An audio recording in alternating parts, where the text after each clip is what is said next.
চোখে চোখে কথা বলো, মুখে কিছুই বলো না, ভালোবাসার নামে কেন করো শুধুই চলো না, থাকলে তুমি আশেপাশে মনে আমার আবেগ আসে, প্রেমের লাগে বুকটা করে আ আ উ, দুষ্টু কোকিল ডাকে রে, কুকু কুকু কুকু কুকু, মনে বাসি বাজে রে, কুকু কুকু কুকু কুকু।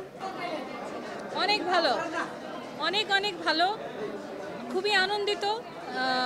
সবাই দেখতে পাচ্ছে যে দুষ্টু কোকিল চারিদিকে বাজছে, রিলসে, মোবাইলসে অ্যান্ড এভরিথিং। এটা খুবই ভালো লাগছে।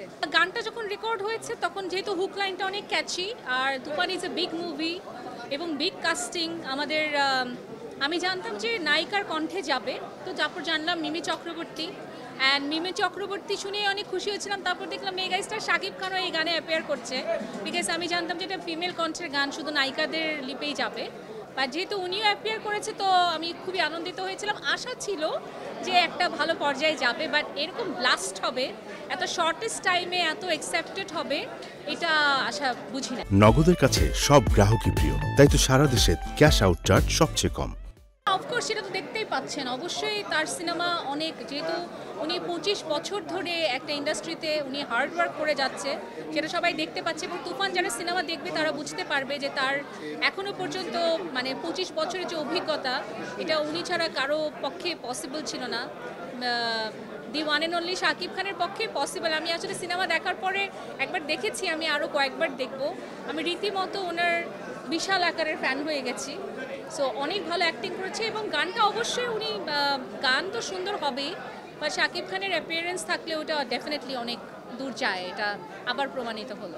আমি কিছুই বলবো না, আমার গানে শাকিব খান অ্যাপিয়ার করছে, আমার গানে শাকিব খান ডান্স করেছে, ওনার জন্য গানটা আরও ডাবল ভাবে হিট হয়েছে। এটাকেই আমি দেখছি, এটা আমি আনন্দের সাথে দেখছি যে উনি গানে অ্যাপিয়ার করেছে। আমি যতবার গানটা দেখবো ওনাকে দেখতে পাবে সবাই। সো এটাই তো অনেক আনন্দের না, আমরা শুধু আনন্দটাই দেখি, কারণ দুষ্টু কোকিল ইজ এটা হ্যাপি সং, আমরা সবাই হ্যাপি থাকি। অবশ্যই সিনেমাতে গান অনেক বড় একটা ব্যাপার, কারণ সিনেমার গান রূপালী পর্দার গান, এটা যুগ যুগ ধরে সিনেমা একটা বড় জায়গা, বড় মাধ্যম।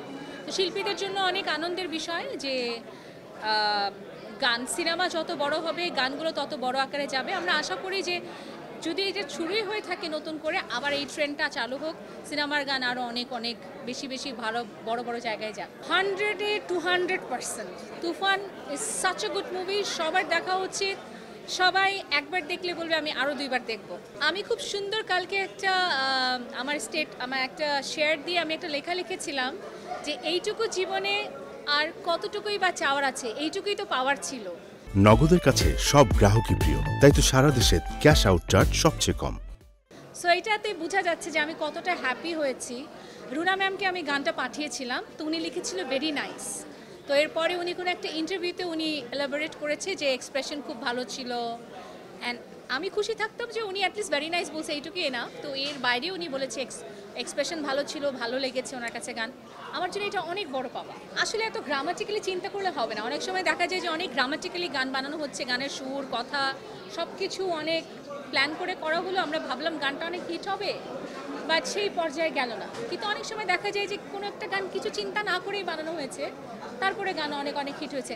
এটা আসলে দর্শকের নার্ভে বুঝতে পারে আসলে গানটা কতটুকু জায়গায় যাবে, আসলে সব কিছু দর্শকের উপর।